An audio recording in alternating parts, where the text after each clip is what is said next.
You've told your child to wait their turn today, yesterday, the day before.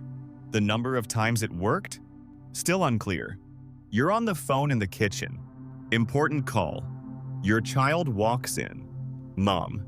You hold up one finger. Mom. Again. 3 times in 30 seconds. Most parents think this is a respect problem, a listening problem, proof that something is slipping somewhere in their parenting. It is none of those things. It's a wiring problem, and the way most parents try to fix it makes it worse, not better. Dr. Adele Diamond at the University of British Columbia, in a landmark review published in the Annual Review of Psychology, documented that the neural circuit controlling impulse inhibition develops most rapidly between ages 3 and 7. In a typical 4-year-old, that circuit is barely online. The thought fires before the stop signal can even form. In the next 8 minutes, you'll understand exactly why, and 3 things that actually build the circuit, instead of working against it. Here's what the science actually shows.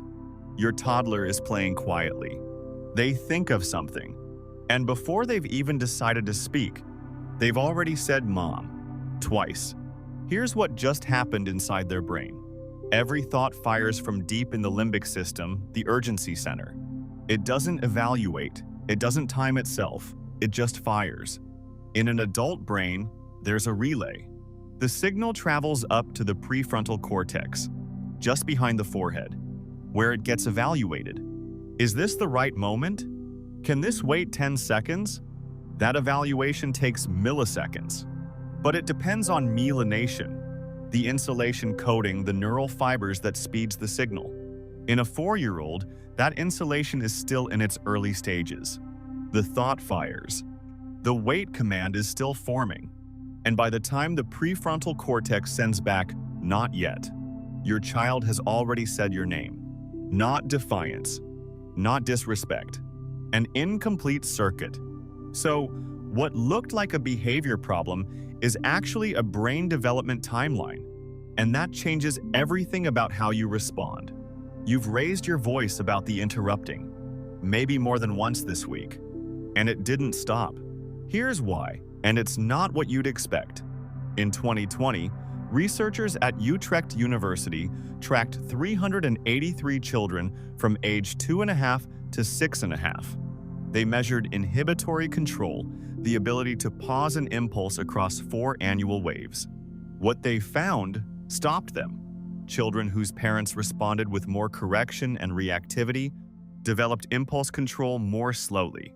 Not faster, slower. Dr. Sanne Geeraerts and colleagues published this in Child Development. Every time you escalate, raise your voice, shame, or repeat the correction, you are not building the circuit faster. You are creating the conditions that delay it.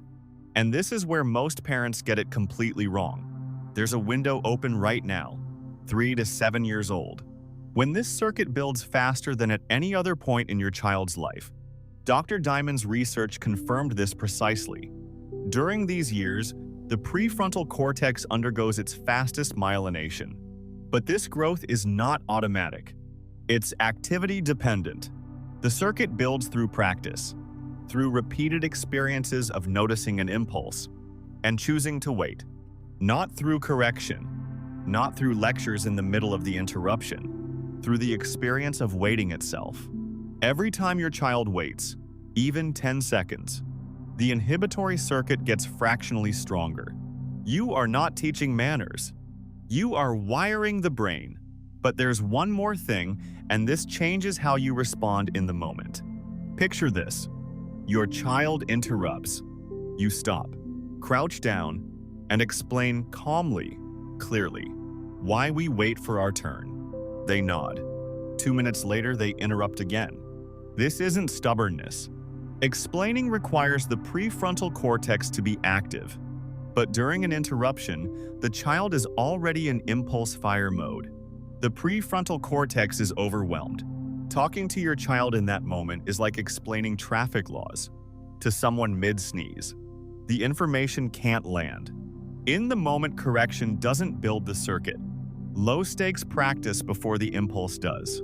If this is the first time someone explained your child's brain this way, subscribe. New video every 2 days. Each one goes one layer deeper. Next time you're on the phone and they walk in, here's what changes everything. Teach them a signal before the moment ever arrives.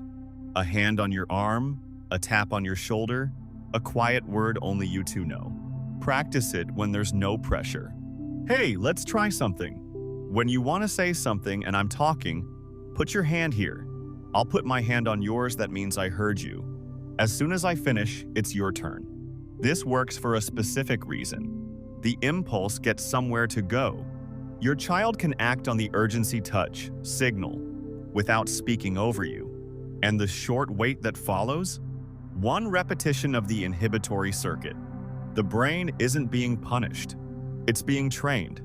The same Utrecht University study found the other side of the data. Children whose parents responded with sensitivity, acknowledging the impulse rather than punishing it, showed higher baseline inhibitory control from the start. The signal system is exactly that. An acknowledgement, not a correction. You're sitting on the floor with your child. No lesson, no correction. Just a game. 5 minutes. Before bed. Red light, green light. It looks like play. It is play. But each stop moment in that game is a direct repetition of the exact neural circuit that governs conversational turn-taking. Every stop is a rep. Every rep makes the wiring slightly faster. Dr. Megan McClelland at Oregon State University studied exactly this type of game-based self-regulation training in young children. Her research found measurable improvements in inhibitory control after repeated practice with structured stop-and-go games. The same mechanism as red light, green light. You're not just entertaining your child, you're wiring the brain. If someone has ever told you to just be consistent about interrupting, here's what consistent actually looks like. Strategy 3. Model the wait out loud. You're mid-conversation. You have something to add. You don't say it yet. And you say that out loud. I have something to add, but it's grandma's turn. I'm going to wait. Your child watches you more than they listen to you. When they see a trusted adult, notice an impulse and deliberately hold it. Their brain files that pattern, not as a rule, as something real people in their world actually do. Here's what we now know. When your child interrupts, the circuit is still forming. The fastest way to complete it isn't correction in the moment. It's the signal, the games, and the modeled wait, working together to give the brain the practice it needs. You notice the pattern. You watch this. That already tells you something about what kind of parent you are. That's what the parenting brain is here for. Subscribe so you don't miss the next video. And one question. Does your child interrupt more in certain situations? On the phone, one-on-one, in groups? Drop it below. I read every one.